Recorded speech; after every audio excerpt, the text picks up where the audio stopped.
Evangelist Taniesha. I am the host of the Prophetess CEO Show.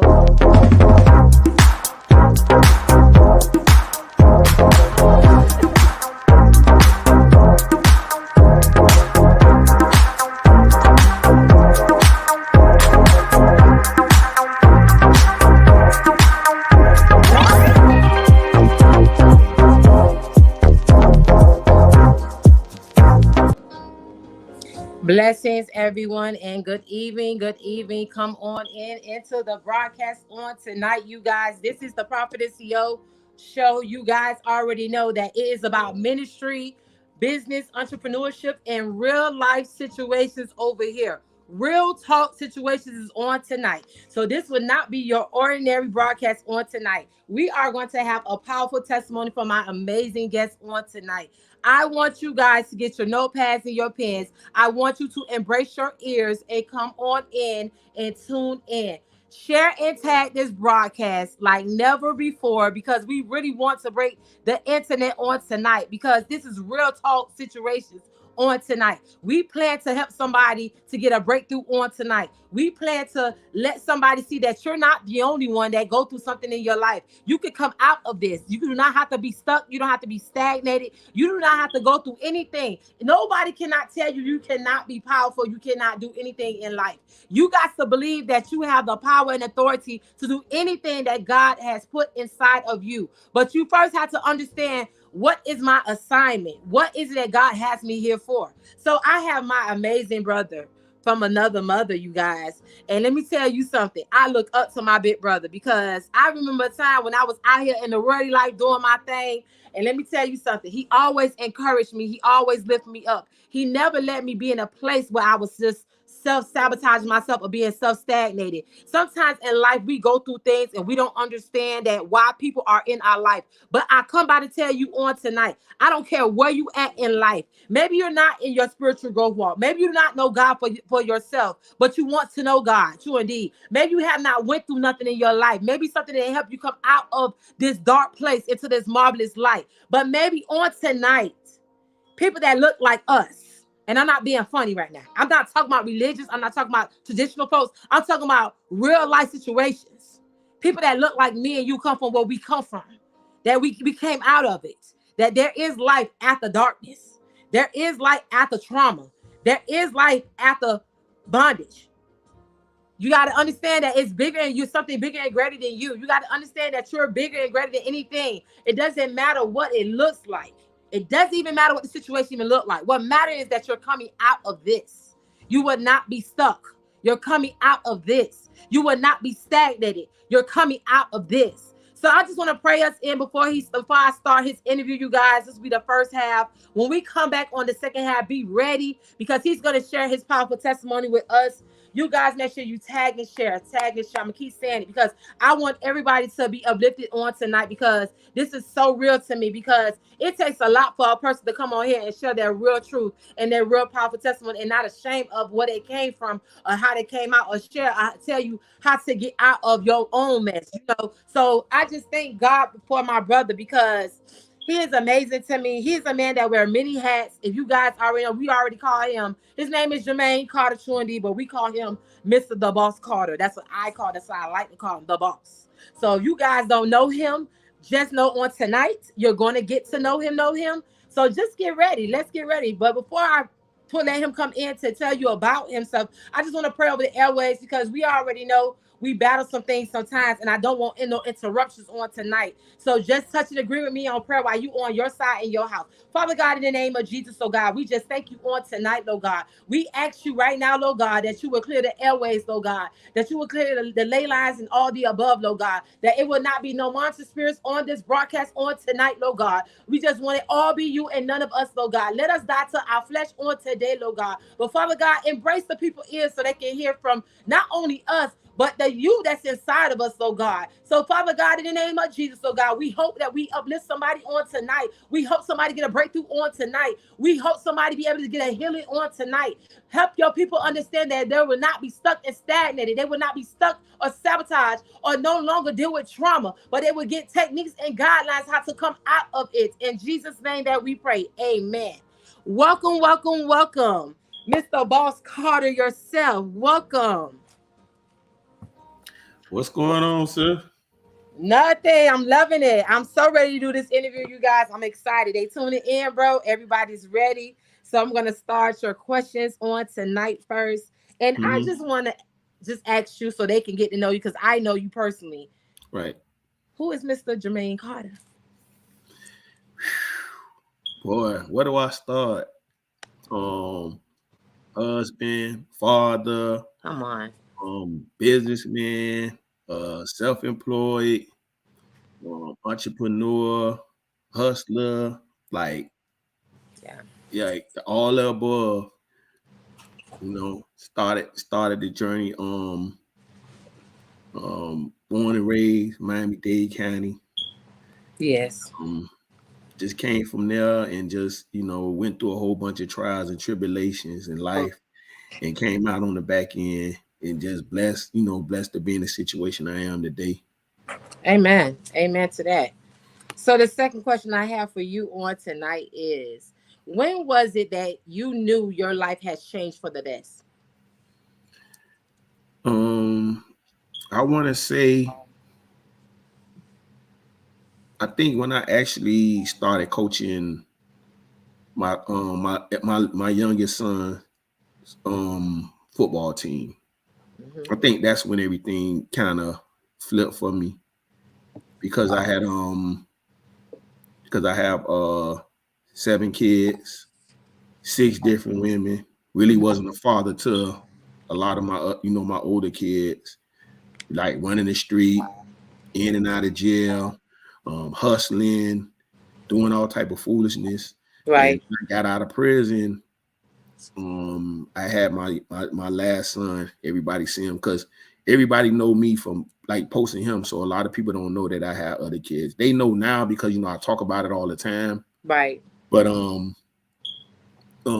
I just decided when I came home that I was just gonna hustle, but hustle the right way, hustle Right.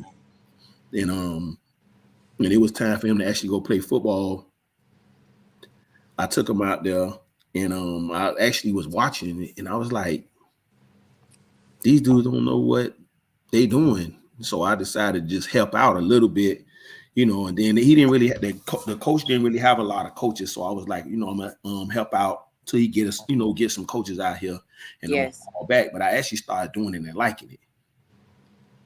And then, start having an impact, we start winning. And then it just did something to me to get to practice every day, and them kids just running up to me like, Right. you know what I'm saying? And it's like I basically was being something to them that I wasn't to my other kids.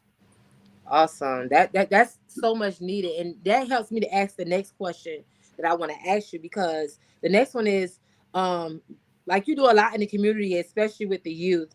How do it feel to be called coach and be like a second father figure to some of the youth? Because some kids don't have father figures. Well, it's real good because like right now, like the majority of the kids that I actually coach, they are either their last year coming up in high school Yeah. for the 2025 cast, and the other 2024 kids, a good majority of them are in college, like Power Five, Division One, Division Two, HBCUs, and that's what Yes. I told them. I say, y'all will do coach good, and let me get that diploma. I want you to get a Right. diploma because I got a GED in prison, Mm-hmm. so I didn't get a diploma. Right. So I got a GED in prison, so I wanted them first to get a diploma. Mm-hmm. Then I wanted them to go to college. I don't care what was HBCU, Division One, Division Two. I don't care what it is. Just go to school. I Right. want y'all to be better than me. You know Right. what I'm saying? And then it felt good to be a part of my son, the journey. That's right. You know what I'm saying? The good, the bad, helping him, being just watching him through the wins, the losses, him being happy, him Mm-hmm. winning, him crying, the whole 9 yards. And that's when I learned that it was more to being a father than just giving money. That's right. Because that's what I was thinking before I went to jail, like paying child support or just giving them money. But they would be, talking to me about the time aspect, and I would be like, I don't really got time, but here. Mm-hmm. So I'm thinking that was, being a father. And I'm like, also like, what is the problem? Like, I'm giving y'all money. Like, what's the problem? You know what I'm Right. saying? But being with him, yeah, they need money, but they need that other stuff. That's true. And then actually coaching a lot of those kids, they don't have that. Right. You know what I'm saying? A lot of them kids, they don't have that. So it taught me too, like when I go to practice or even after when we on the park after the game, Mm-hmm. I'm not drinking while them kids on that park because they always walking around me. They looking up to me. And it's a lot of stuff that I just didn't do. And Right. that's when I knew, like, to go back to your first question, that's when I knew, like, okay, I'm going, the right way. Mm-hmm. You know what I'm saying? With it. And it's like with him, because I actually asked God to give me another opportunity to do it Come right. on, brother. You know what I'm saying? Yeah. To do it right, to be a father. You know what I'm Right. saying? So I was able to do everything with him. Everything that Amen. I didn't do with them, I'm able to do with him. That's right. You know what I'm saying? So, and then, I've heard little things from the, little chatter box. Oh, he only Yeah. talk about him. He don't talk about the other kids or whatever. You know what I'm saying? But he's the one that's right here. And this is the one Yeah. that I'm able to affect the most because of all of my other kids, they grown. Right. You know what I'm saying? So it's really like with him. And then I just want to make sure that he don't have to go through nothing that I went through. Right. None of the trials, none of the tribulations, Come on. none of the nothing. I want you to be able to do it the right way. You got both parents in the house. Like, you know what I'm saying? Yes. I didn't have that. My grandma raised me. You know what I'm saying? So I wanted to make sure he did it. So that's what made me just be like, and then even when I thought about doing something stupid, Mm-hmm. my first thing was I can't leave my son. That's right. You know what I'm saying? I can't do Mm-hmm. nothing to jeopardize leaving the streets and leaving him. Right. So I couldn't do that. You know what I'm saying? That's a blessing right there. Most people won't even share their truth like that. And I love the fact that how real you always been, how you always kept it 100. And a lot of people don't do that. So, Oh, all right. Yeah. yes. Yeah. So that and that's what us as fathers, like, coaching. Mm-hmm. It's a lot of them dudes, like a lot of them kids, mom bringing them, auntie bringing them, Right. uncle bringing them, grandma bringing them. I had a kid on my team that's really like he's in college now, Power 5 school. Mm-hmm. Mom and dad was deaf. Right. So he would come to my house on the weekend for some normalcy because everybody in the house doing sign language. Yeah. So he would come to my house every weekend for some just regular That's right. normalcy. You know what I'm saying? And like I took to him like a son. Like I have like 4 or 5 of my kids that they like sons to me. Mm-hmm. So it's like whatever, That's you a know. blessing. You are Yeah, a blessing. yeah. So that's when I kind of knew like, Mm-hmm. okay, you going, you know what I'm saying, the right way. And then now everything I do, like when I make moves, I just think before I do something. That's right. That's You the know what I'm right way to do saying? it. Yeah. Because So we live by example. Sometimes people don't understand. They look at us from where we come from, our past. People that know the old us, they mhm. can't be gravitate to the new us because I go through that a lot. Like people know me from being the wild Tanisha or off the chain Tanisha or the stick mouth Tanisha, and to see me where I'm at now, it's hard for them to gravitate to me because I'm different. But something had to happen to me for me to change my life the way that I am now. Not because I Exactly. worry about what people, places, or things, because I wanted something different in my life. And I think when we come from that atmosphere of how we growed up and what we used to be into, um, having kids will make you change your life. You feel me? We don't Definitely. want our kids to go through what we've been through, going to jail. And I explained this to my own son, the same thing. You don't want to go where I already came from, where I already been. You're not built for that. Right. Everybody ain't built to go to jail. Everybody ain't built I to do asked I prison time, asked the I actually asked the question one day, Mm-hmm. and I asked on my page, and I was saying, do you think your kids could survive the way you grew up? Come on. Do you think your kids can go out on their own when you went out on your own and survive? Come on. And like a good 90% of them said no. Right. So I asked the question, are we failing them? Right.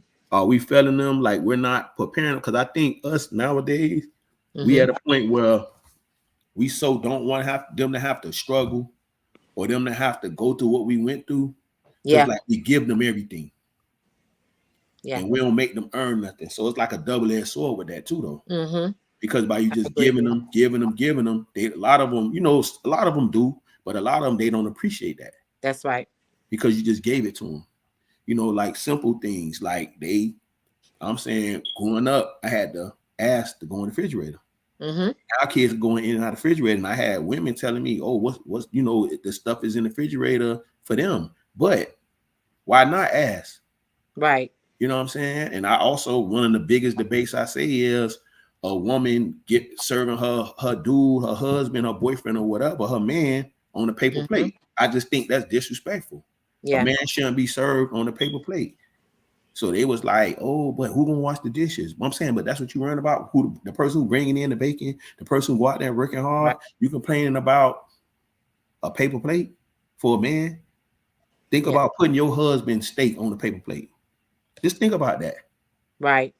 You know what I'm saying? That don't make that don't make sense to me. And I think we done got so out of warp. Like even with kids getting good grades, Yeah. oh, I have to go buy them something. Why? That's Yeah. their job. They should get good grades. Do you get a reward for paying the bills? Do you get reward for buying them clothes? Do you get reward for buying them shoes? No, Right. because you're supposed to do that, right? Okay, only job they have to do is go to school, get a good education, Mm-hmm. and be good men and women. Be good True. citizens. Because when you send them out the house, if they act up, what's the first thing people say? They don't have home training. That's right. So you have to prepare them to be out there. And like now, it's scary. It's scary. Every It time my is. son hit that door, I'm like, I'm Yeah. calling him. His mom calling him. Or I'm going to a party. Well, who party it is? And we asking, and if he don't want to answer those questions, you ain't going. Yeah. Definitely. I feel Because you. there's a whole bunch of foolishness going on at these parties. Like my Yes. son literally went to a party that I was hesitant about letting him go. My wife was hesitant about letting him go. Mm-hmm. But we ended up letting him go anyway. And they shot the party up. My God. You know what I'm saying? And he lost his phone, he lost his ID, and then that following day, the Mm-hmm. college that he's with at FIU, the coach was calling him. Yeah. He couldn't get in contact with him because he didn't have his phone. Yeah. So we ended up going down there, and I let the coach talk to him. And the coach was like, "You gotta separate yourself from people who don't mean you no good. That's right. You going somewhere that they're not going. They don't care. They don't have a future. They don't have nothing going on." Yep. Because like I'm telling him, like, that's why I get on you like that. Because, bro, think about it. Like, if you got to be somewhere where they like, you don't need to be there. That's right. And you could throw I your agree. whole future away just like Just this. like that. And we work too hard. And my wife is a stickler for this. She always say, Mm-hmm. things we do when we young can come back to haunt us for the rest of our life Yes. when we get older. So we have to think that. So that's why we know we stand on. But you still don't want to be so on them where they, you know what I'm saying? So you kind of sort of want to give them some leeway, but you Right. know, it's like a thin line. You know, so what's the line between being on them, but also being, you know what I'm saying? That's right. And that's the challenge nowadays, you know, as a parent. You know, and now everything is fast. You got It kids is. in elementary school with guns, and you know what I'm Right. saying? So it's like literally, I'm petrified every time you go out that Me door. too. Like I literally. understand that. You know, it's hard when you have teenagers. People don't understand. Like, when you're a parent that cares, you're gonna feel like that. You have some parents that just don't care because they too busy want to be their child friend. They're not trying to Mm-hmm. be a parent. You know, they just want to out them out the way or not bothering them. And I just don't understand that type of parenting. I don't judge nobody, but my grandma helped raise me, my mom and my dad, and grandma don't play. We know that. Grandma, it's a different feel how they raised us. We didn't understand back then why they was so hard on us, but I understand now as a grown person why they raised us the way they raised us, because these days you can't really say nothing to none of the children these days. They, Yeah, that's the you know, the village. Cause yeah. but see, my grandma was the difference. My grandma was lax. Cause Mm-hmm. my grandma was my mama, in the streets was my daddy. That's who raised me. Right. And so, it was kind of like, and then like some of the stuff I see going on now, the Mm-hmm. grandmas. Like I tell you, Yeah. back in my days growing up, the people who I know had the family structure with the mom, Yes. the dad, and the grandma. So if that kid got in trouble, mom get him, dad get him, Yeah. grandma get him, auntie get him, uncle get him. Put even the neighbor could get him.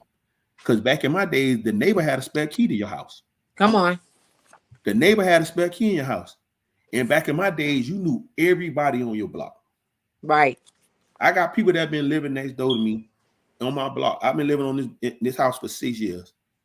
I probably talked to 2 or 3 people on this block. Cause like they come outside, stare you right in the face, and just go Mm-hmm. back in the house. Right.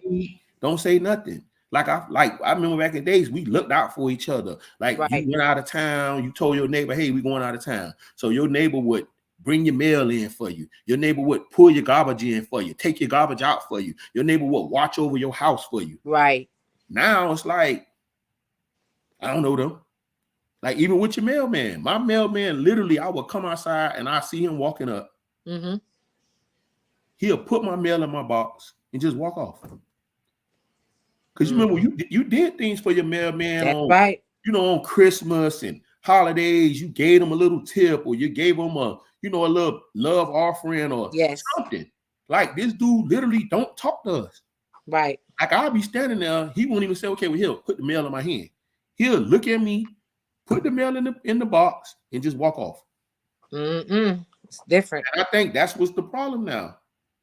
And you Yeah. can't talk to nobody, kid. You can't tell them nothing wrong. You can't, if you talking positive about their kid, they love it. Yep. But as soon But as it's soon as you something say something correction. bad, okay, but I'm the same person said 9 positive things. So the 10th thing that's negative, Yeah. not a problem. Oh, don't say nothing to my child. Yeah. So I think that's the reason why these kids now are so out of control. That's And true. then, like you saying too, that you want to be their friend because you feel like I don't want them to have to go through what I went through. But my thing is, what's wrong with going through what we went through? We was fine without cell phones because we know when we supposed to been to the house. Yes. We know not to let that Time. street light caught us. Mm-hmm. Like even with kids cursing in front of, like I would sit there and kids would be outright cursing. We knew we cursed as Yeah. kids and we wasn't supposed to, but if we saw that grown person, excuse me, sorry, Yeah. whatever. Now these kids, man, listen, They they don't. just like That's Taylor. They don't care. They They don't. have no respect. They They don't. don't care about nothing. So my Mm-mm. thing is, how do we get them back? Yes. How do we get them back? But it That's so started at the true. house. It does. It started at the house because these parents, they don't care. Right. And they're not parenting them. The kids run the house. It does. Yeah. Yeah. Have kids that don't come to practice. Like, why you not coming to practice? Oh, because I call a parent like, what's going on? This even in high school. What's going on? Oh, he ain't felt like getting up. What? What they He do didn't that at? feel like getting up. What they do that at? Mm-mm.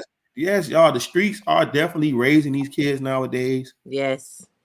And that's right now. You remember before we was the ones supposed to be getting life insurance so our kids can bury us. Now we burying our kids. So true. We're burying our kids.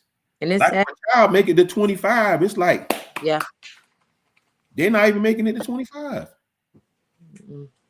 Even in sports today, like I remember we used to go over to Belgrade and Pahokee area. Mm-hmm. And there was so much talent over there. Still so much talent. Yes. And we used to go over there and have some of the most competitive games. The last time we went over there, them kids, they were like terrible. And one of the older guys that was at the gate from the air, I was like, well, what's wrong? Y'all usually be. He said, you see that store you passed by on the way here? Yeah. All the kids up there? He said, that's where all the talent at. Standing in front of that store. Selling drugs and smoking weed. My God. He said all the talent standing right in front of that store. Mm-hmm. And that's what it's become. It's Yeah. cool to be a dummy. It's cool to smoke weed. It's cool to not go to school. It's cool to disrespect your parents. It's cool to do that now. Mm-mm. It's cool to do that now. It's just sad, you know. You guys stay tuned. I just want to go into a little commercial break. When we come back from the little commercial break, we are going to hear a powerful testimony from our amazing brother on here on tonight. I hope you guys ready to hear this testimony because it's a blessing. I hope it helps somebody on tonight. So we'll be right back. Just a little intermission, okay? All right, y'all.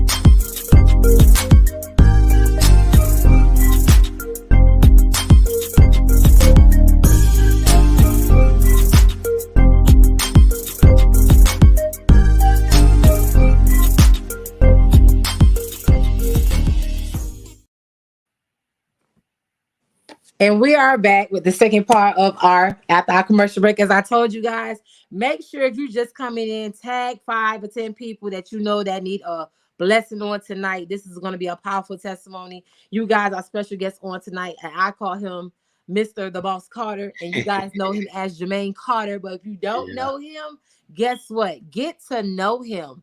Please go back and start from the beginning and catch the replay. You definitely want to hear the questions that I asked. It is a good answer. Some questions was good questions. I have one more question, brother. You can go into your testimony. I just want to ask you for the people so they can understand, because sometimes people need to understand what kept you motivated in all of this. Really? It was my son. Amen. Like everything goes back to him. Yes. Cause it's like, and the crazy thing about it, when I came home from prison, I didn't even want another child. Because I had so many bad experiences, like being with the mama and then not being able to raise them. Mm-hmm. And like my other 6 kids, I may have a good relationship with 3 of them. Okay. 3 of them really don't deal with me because they resent the fact that I went to jail and they felt like I abandoned them. And I could never live that down. And then when I actually came home, I'm apologizing, but Yeah. I can't keep apologizing. Like, what can I do? You know what I'm saying? So I say the way that I can fix that is to do everything right with this one. Right. You know, so when I had him, it's like, and a lot of things I did with him, I never did. Like my wife was like, how you got all these kids? You never been to Disney World. Like I had never did none of this stuff. I took him to get his first haircut and taught him how to drive, and you know, so this stuff that they thinking you got all these other kids, like you should have, and I did none of that with them because it was all about I was running the street and I was just here, just money, here go your money, here go your money. Yes. You know what I'm saying? Here go money. So they pretty much just looked at me as the money dad. Mm-hmm. Go to your dad and get money. Go to your dad and get money. He not gonna come to nothing. He not gonna be there. Just go get some money from him. So that was our routine. So when I came home and I was apologizing, they wanted me to apologize with money. So as long as I was apologizing with money, I was good. As soon as I said no, oh, you never was there anyway, and and I got to a point where I had to pray about it. Like, that's right. I can't keep doing this because now it's not fair to him. So I got to do everything that I didn't do right with them with him. Right. So I had to leave the streets. I had to stop doing everything I was doing to make sure I could do everything with him. Yeah. You know what I'm saying? Coaching him and everything. And I think that they resented him because they felt like, damn, what is version of daddy that you getting? You know what I'm saying? Yeah. that we didn't get. But I had my first child when I was 19. Mm-hmm. I had him when I was 37. You see what I'm saying? Yeah. So Big difference. I think different. I move different. I act different. And then going to prison, like I said, was the best and worst thing that ever happened to me. Mm-hmm. It was bad because I was gone, but it was good because it gave you a chance to sit down somewhere. Yes. Open your mind. Think. And then also showed you all these friends who supposed to be your friends, all your dogs, all your homegirls, all these different women, your family. Yeah. Now is the time when you really, really need them. Now you see. Yeah. And they don't care. They don't care. Like, he locked up. Okay, bye. You know what I'm saying? So that's when it just was like, I couldn't do that. So every time I thought about doing something stupid, I thought about him. Right. Every time I thought about going back in the streets, I thought about him. Every time I thought about cutting corners somewhere, I was like, okay, it's taking me too long to get here. Because I know that, let me take this shortcut. Yeah. But he was no, bro, we gonna do this right. Me doing this right. So me to be able to, I felt like even with life, right. Like I just put a post up maybe a month or two ago where I was able to go rent me a car for the first time in life. Mm-hmm. And it was like people, I say, cause to y'all, that's nothing. But to them, mean a lot. Right. I never had credit. I always had to put something in my mama's name, my auntie name, my grandma's name, somebody's name. So to me to actually have my own name to use, my credit, my car in my name, my house in my name, my businesses in my name, being able to go to the bank and they calling me Mr. Carter, greeting me at the door. Yes. So I'm able to, when I went there and was able to rent me a car, be able to put out my credit card. Right. So I told people, hey, that might not mean a lot to you. I'm 52, and that means a whole lot to me. I'm just getting credit at 52 years old. I'm just able to put stuff in my name. I'm just being able to, if the police get behind me, oh well, I'm good. Seatbelt fastened. This my car. I got my insurance. I got my license. I don't got no drugs. I don't got, you know what I'm saying? Yes. And to people, regular people, that means nothing. But to me, that means a whole lot. So that's what kept me motivated, that I know that. And then he's in college. He graduated from high school early. Yes, he did. College. So it's like, and I made that post the other day. I say, boy, I did a lot of things wrong, but I know with him, I did it right. I like, so he's my motivation. And I don't want people to think that you're not thinking about your other kids. It ain't. That is just, he motivates me to keep my head on the swivel. Right. You know what I'm saying? He motivated me to just, cause it's plenty of times like, man, bruh, like, you know what I'm saying? Like, I want to go back that way, but and I know him just knowing he got both parents in the crib. Mm-hmm. He can depend on both of his parents. Like, again, a lot of people who have that mean nothing to y'all. But to me, that's a lot. It's a lot. So that was my motivation. And that's why I come on. That's why a lot of time when I post things, he even got me to a point now where I think before I post stuff now. Yeah. Before I just used to post whatever. Now it's like every time before I get ready to press that scene, it's like, damn. Mm-hmm. You know what I'm saying? So it's like, I don't think I could do that. Cause see, like, Spike, even doing a thing like this with you, I'd have been cursing up a storm. You know what I'm saying? But you're doing good. Listen, right, I'd have been cursing up a storm. Listen, no judgment zone, brother. It's like a process. And that's the thing with me. People are like, well, you ain't missionary. I can't do certain stuff. Or I can't talk. Well, I don't want to be. No, this is the thing. You talking to somebody that's cussed like a sailor. Right. For real. I overcame it.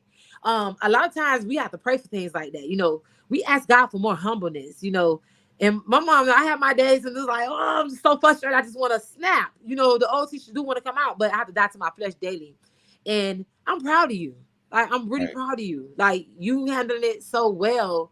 And a lot of people, it's not a feedback on here. I can't even put all the comments up here like so fast. I'm trying to go as we go, but I know the And I recording is appreciate a little all behind. y'all. We not ignoring y'all, but Come thank y'all, on. man. I appreciate all y'all, all her people, all my people that's on here, man. We thank y'all. We appreciate y'all. Yes. You know what I'm saying? Like, that's really why, because it been hard. Like me, I'm busy. I got all these different businesses I'm juggling, and then also, we been supposed to been trying to put this together. You know what I'm saying? But mentally, I think I was ready to be on this show now. You know what I'm saying? So Awesome. I'm here.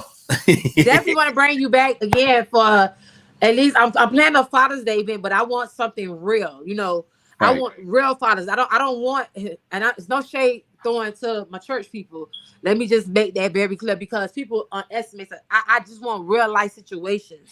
We're in a time right now. We got to start separating the two. God ain't separate the two. God got one among them.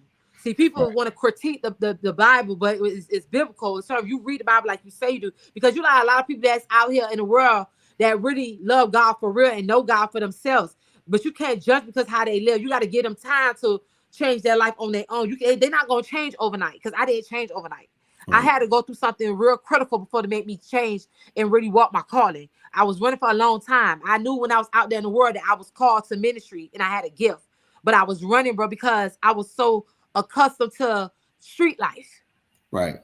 And when you come from being a hustler and you get your money on your own, a real job ain't what you're looking for. Exactly.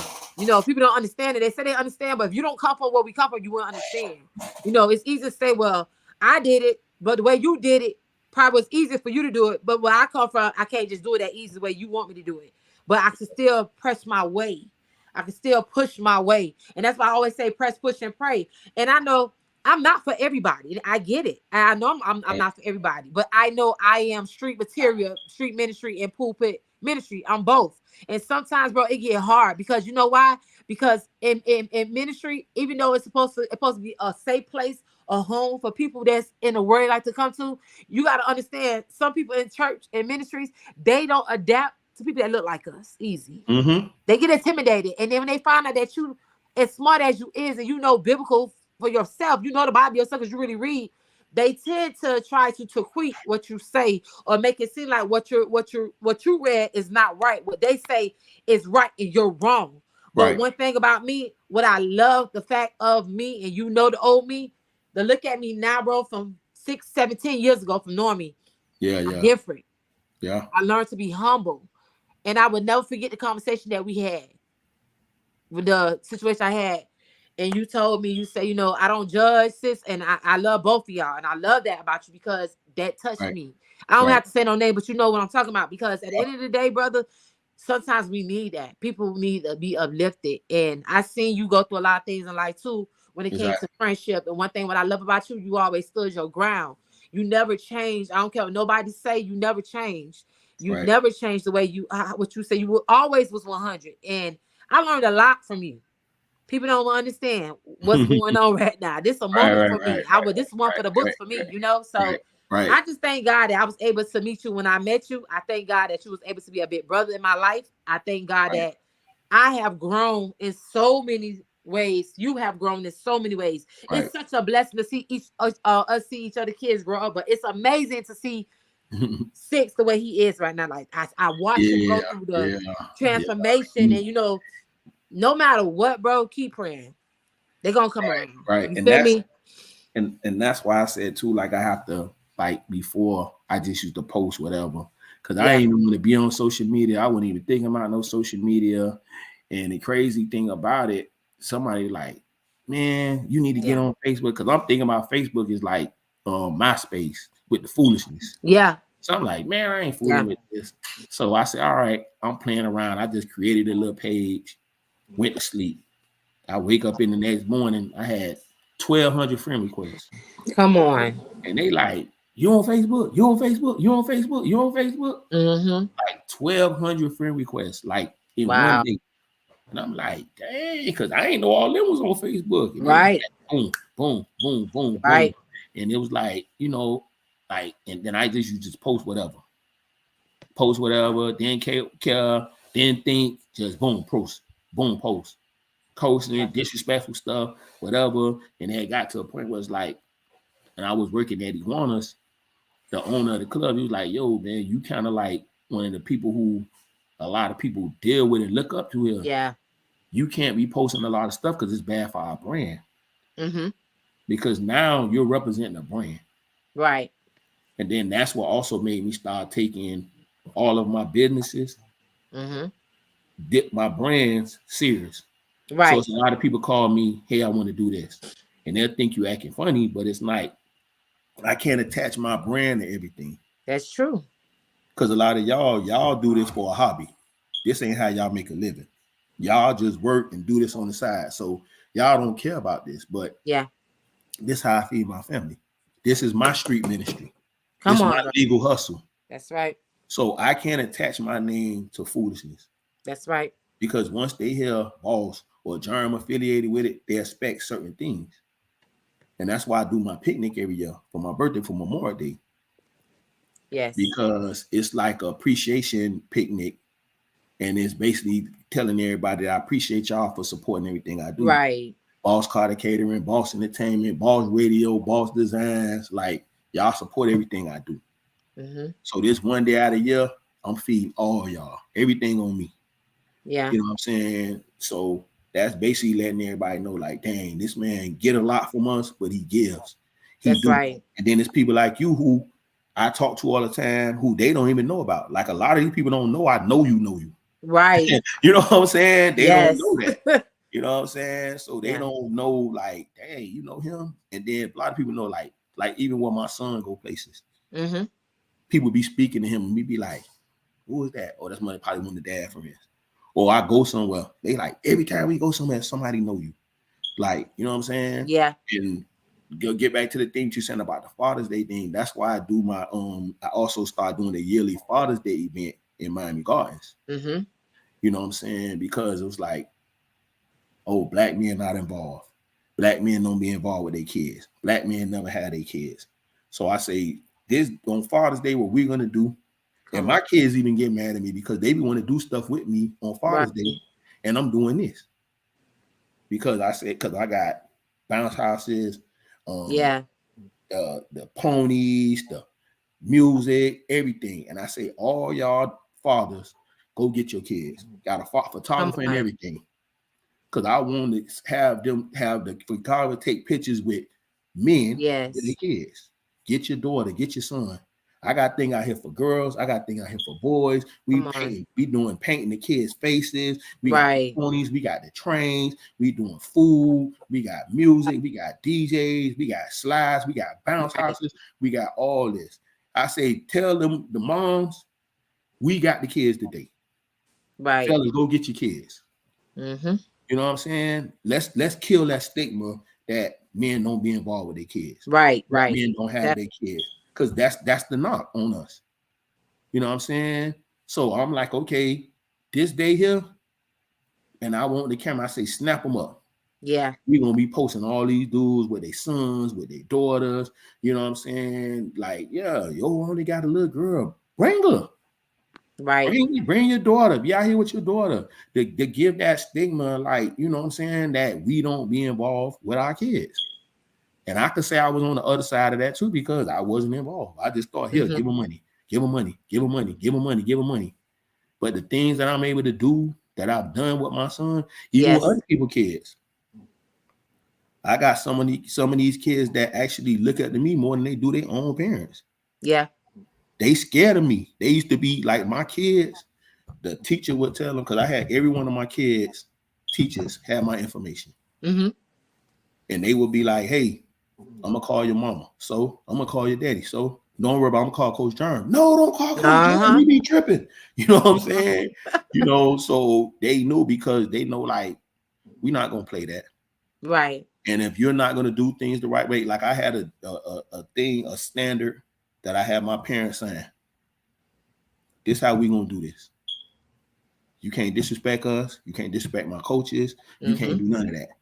And if you don't like the way, listen, like you say, you're not for everybody. I'm not for everybody. Yes. But one thing your kid gonna do, he gonna learn. He gonna be rememberable. He gonna be respected. Right. And I used to feed my kids good. It's like, man, you feed them? Yeah, them kids ate good meals, Right. ribs, chicken. Like I fed my kids. And yeah, I'm taking money out of my household, but I don't care. Because some of those kids, that was the only real meal they had. Come on. I agree. And some kids I would drop them off and we pull up to the house. Everybody sitting outside because they like salt. Mm. You know what I'm saying? Yeah. So the little things that we may take for granted, Right. It's big for them. it's big for them. That's And right. and some of them kids hang on every single word I say. Definitely. They hang on everything I say. So I couldn't be out there on the park with a red cup in my hand, belligerent, drunk, arguing, Right. doing stupid crap. Because they looking at every single thing. Like now, some of them kids, I ain't coached them in 4 or 5 years.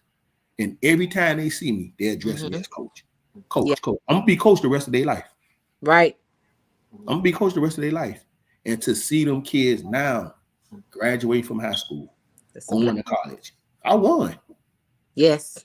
I won. And that's all I wanted. Even the kids that didn't play for me no more, they would literally call, oh, coach, if I don't play for you, man, listen, you always gonna be one of my babies. I don't care who you play for. My number's still the same. You still can call me. I had a kid I used to help tutor him in math. And he left and went down the street to one of my arch rivals. And he called and was like, oh, my mom took me there. Is you still gonna tutor me in math? Yeah. Right. Oh, I think you wasn't. Why? I don't care about no football. You need me to help you in math. I don't care if you play for me or not. You always gonna be one of mine. Come You on. always could call me. I'm always gonna be here for you. Right. Like, straight up. Always. And yes, in football and life, and that's why I tell coaches, if you're not ready to be a father figure, a mentor, a role model, a Lyft driver, a Uber driver, if you're not ready to come out your pocket with money, if you're not ready to have sleepless nights, if you're not ready to do that, don't coach. That's true. Because a lot of these kids need all that. Yeah, you have the people with the perfect 2-parent homes, but some of them kids, they there with grandma. They don't know what meal they gonna have. Like they might need help with school clothes. They might need help with registration. They like a lot of these kids, and then to you to see that and be like, well, dang, these kids hanging on your every word. Right. You know what I'm saying? So that was my motivation to be like, I can't let them down. Awesome. Because I feel like if you're doing something wrong, you letting them down. So before I get ready to curse somebody, I'd be like, damn. And then my kids looking at me like, what you finna do, bro? How you gonna handle this? Definitely. So it makes you, you know what I'm saying? It makes you think. And then also like me, I can't have people not rocking with me because I have businesses. So I can't have certain people like, oh, I don't want to deal with him because of this. When you're a business person, you need everybody to, to rock with you and support you and, be on your team. And people think that when you work for yourself, it's easy. No, it's harder. It's harder.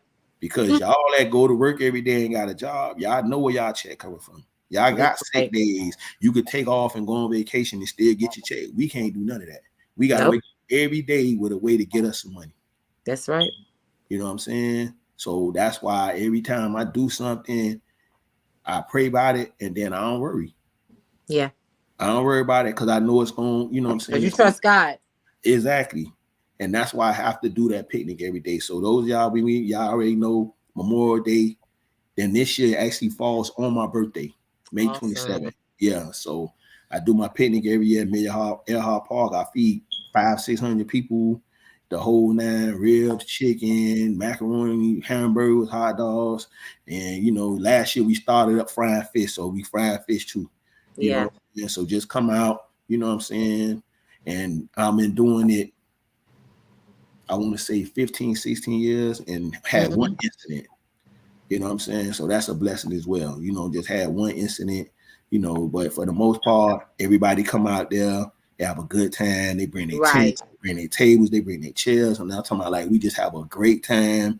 Everybody come out there and they like, I appreciate them because every year when they come out there, I get on the mic and tell them I appreciate them. They be like, oh, Jerm, you're a water bag, because just think about y'all my living. Without y'all, I don't have a living. Mm-hmm. I'm a homeowner. Like, I got credit now. Like, you know what I'm saying? Yeah. Like, all of that is because of y'all. So how I can't show y'all that I appreciate y'all. Right. And then a lot of stuff that you do that go unknown that people don't know. That people call and reach out. Oh, I need this. Okay, boom. Hey, I Yeah. need help with this. Boom. But you don't blast it. You don't broadcast it. No, Because yeah, you even call me and be like, oh, why you ain't, you could have posted that. That ain't for everybody. that's true. Because if I'm posting it and doing it like that, that means it wasn't a genuine thing. Right. If you want to post it, cool. You know what I'm saying? So that's why, hopefully some of the people on here, they could see like somebody who was locked up, Mm-hmm. grandma raised them, 7 kids from 6 different women, convicted felon, got my GD in jail, got shot.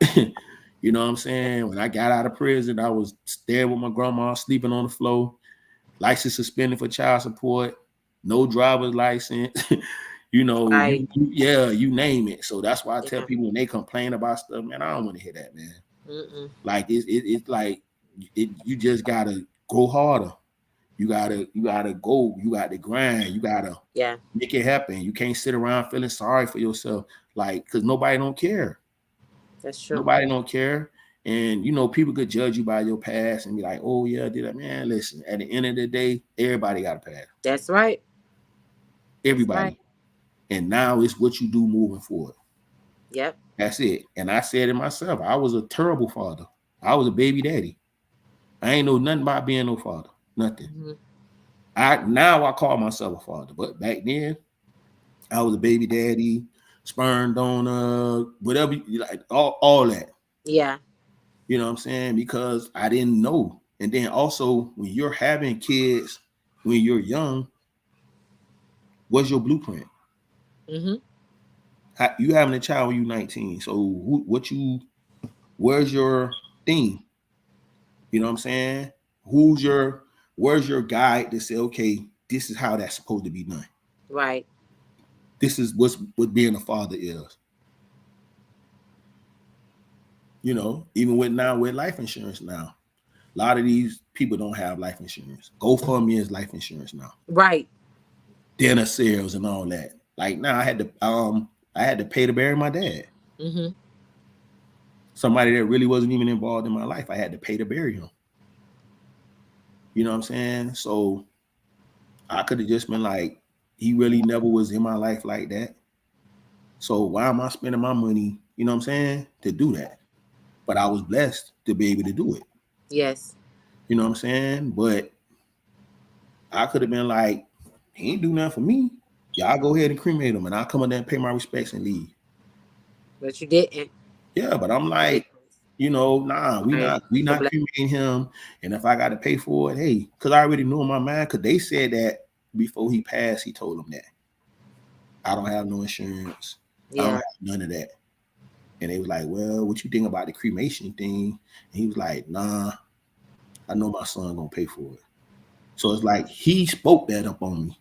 Yeah. I know he gonna do it. Somebody who I really did anything for or whatever. We just had our relationship as I was older. Right. You know what I'm saying? But why was that my responsibility to pay for that? Mm-hmm. Why? Why did I have to do that? Why that's my responsibility?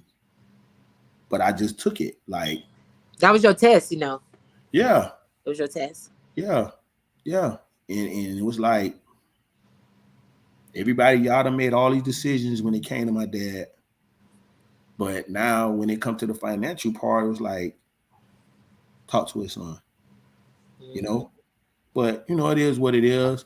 Like I said, I was blessed enough to be able to do it. Right. And and I'm I feel good about it. I feel like I'm good. I'm good that I was able to do that. You know what I'm saying? So that's why I said this was like, because I actually, when I made that post the other day about the testimony, Mm-hmm. and it's like, boom, you hit me up right after that. I said, really? Hey, like, yeah, like literally you hit me up after that. I thought you read that and that's why you hit me up. Yeah. I didn't even see it. I think that's why she sent me that, because she No, I didn't even see it. Yeah, Oh my God. man. Yeah, I think that's why she said that, because that's why I be saying, because I always drop little things, little nuggets, and be like, okay, yeah. And everybody like, dang, you came from this, and that, and oh, you're a great father. But I always have to let them know I wasn't always a great father. Right. You know what I'm saying? I wasn't. But always... somebody really needed to hear that, and I appreciate you even sharing your testimony and little things on tonight, because a lot of people is battling some things even in fatherhood, as the comment from Paul Kendrick we're reading right now. Paul, that's my guy. What's up? Yeah, And that's he said crazy he that a looked up to grown you. man addressed another man as kingsman. Yes. That's how we address each other. My Gemini brother, we address each other as king. You know what I'm saying? And the crazy thing about it, people be thinking like, why are you calling another man king? Because we is kings. Right. But that's how I used to have my kids on my team with their helmet. I tell them, left knee down, right knee up, and put your helmet on your right knee. I say, y'all young kings, don't ever put your helmet on the ground. Your helmet is your crown. Come on. That's don't right. ever put your helmet on the ground. Your helmet is your crown. I hate seeing kids with their helmet on the ground. I say, y'all young kings. Yes. So they know. Then they hear me say, Coach, take a football knee. Left knee down, right knee up. Where your crowns go? In your arm. Either in your arm or right on your right knee. Right. Don't ever put that. I say, y'all young kings, don't ever put your crown on the ground. I say, y'all watch movies and things. Y'all ever seen a king put his crown on the ground? No. Never put your crown on the ground. This your crown. And that's what I be saying. It's like you teaching them life lessons. Right.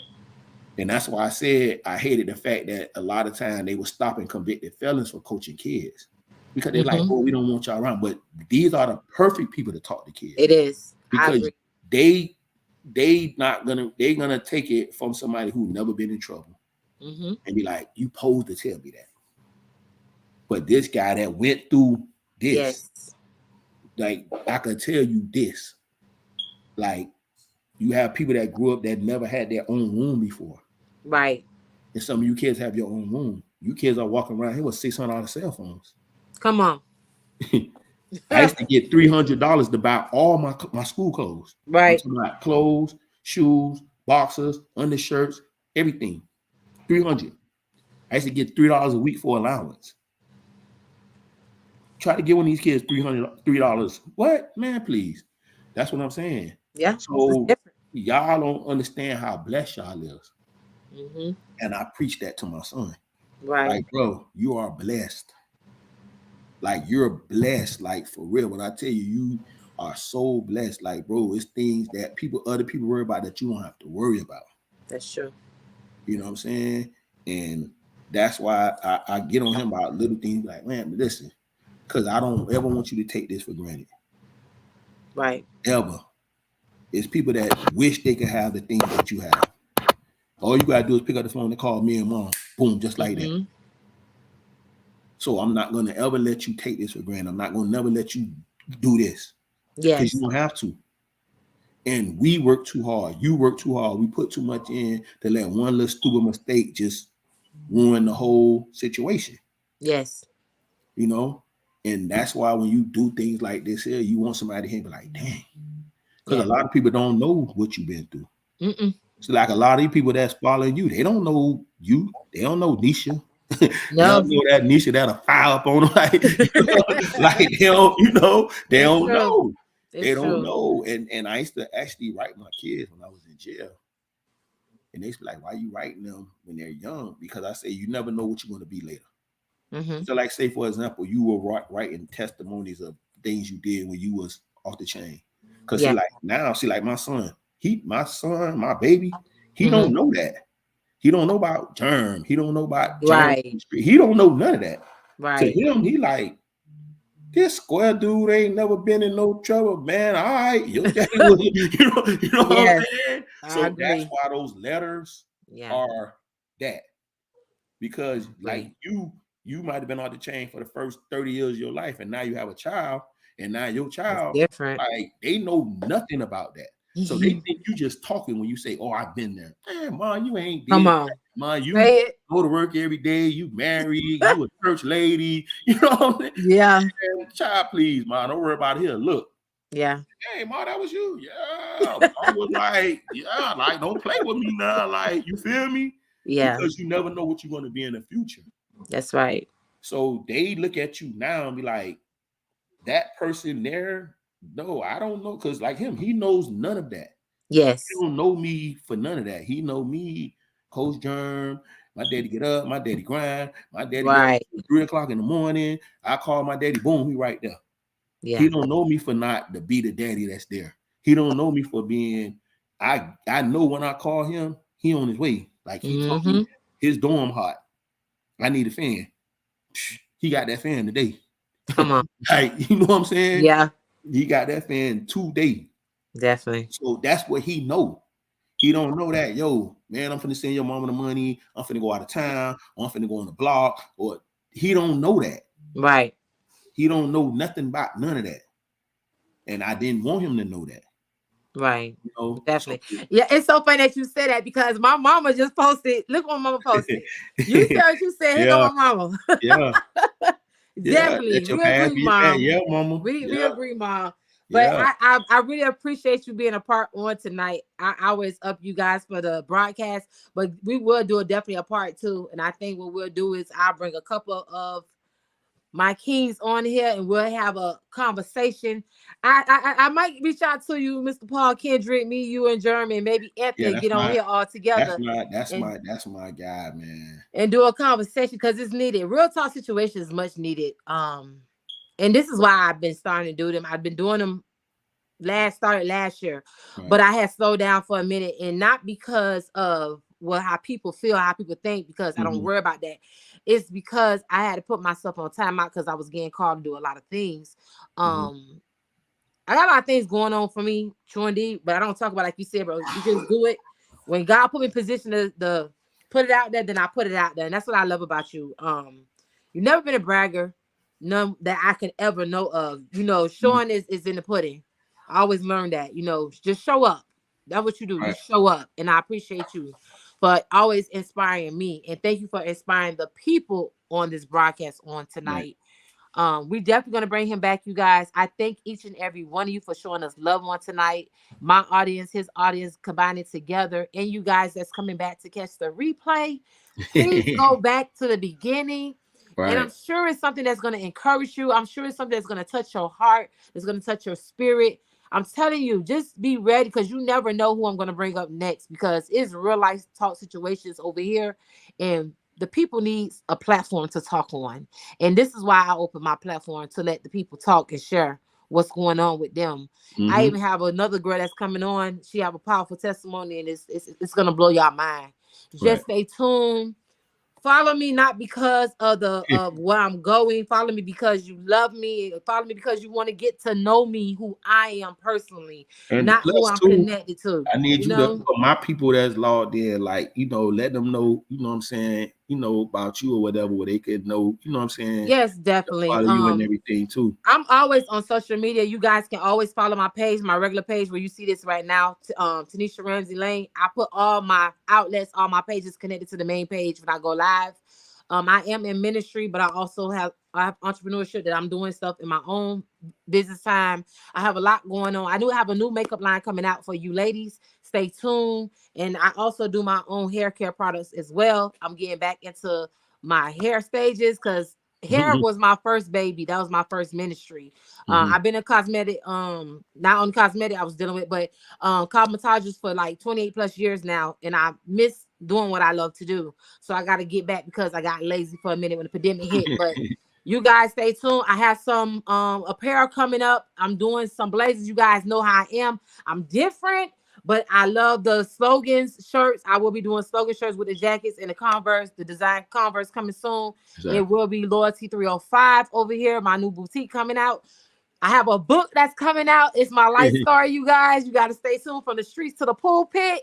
And then it's also one coming out. I have a pathetic book for you ones that need help in your pathetic gifts, or you just want to, you know, to see if you're pathetic, you have a gift, you know, you have a gift inside of you, or you want to activate something that you know that you have a spiritual growth walk. I also have a book called Pathetic Alarm. It is coming out the end of this month. You guys stay tuned, stay connected with me. You never know who's gonna come on this platform. You never know. You never know. I love each and every one of you guys. Know that we love you, but God love you best. Stay prayed up, keep pressing, Right. and keep on pushing. And you guys have a blessed, marvelous night and be blessed. All right. Good night, y'all.